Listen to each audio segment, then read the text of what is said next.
Magandang araw, hapon at gabi sa inyo mga kayangkaw. Ngayong araw na ito, ipapakita ko sa inyo paano gumawa ng sweet and creamy ma style ni Kuya Jarwax. Sisimulan ko nga ang putahin na to sa cornstarch.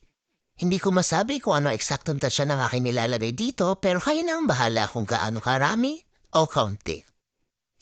Susunod ko naman ito ng asukal. Para naman hindi lang po tayo ang tumamis, kundi ikaw na rin.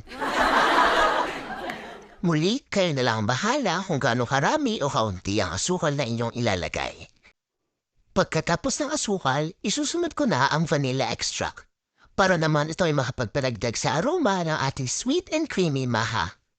At ito naman ang pinakamalagang ingredient sa ating maha, coconut milk na may evaporated milk.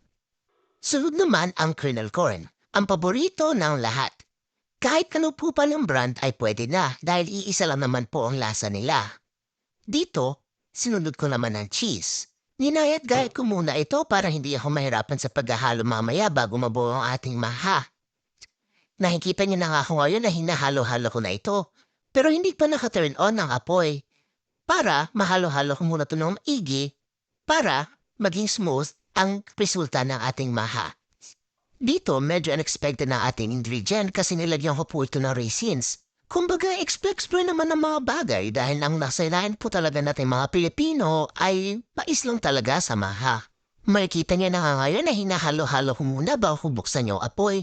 Para mamaya-maya, hahalo-haluin ko na lang yung maha hanggang sa mabuo ito. Ayan na at nabubuo na ang ating maha. Halu-haluin mo lang ito ng halu-haluin hanggang sa makuha mo yung tamang texture at consistency ng ating maha.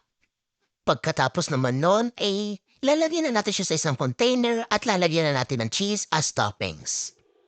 At ayun na yun. Paalam mga kayangkaw. Salamat!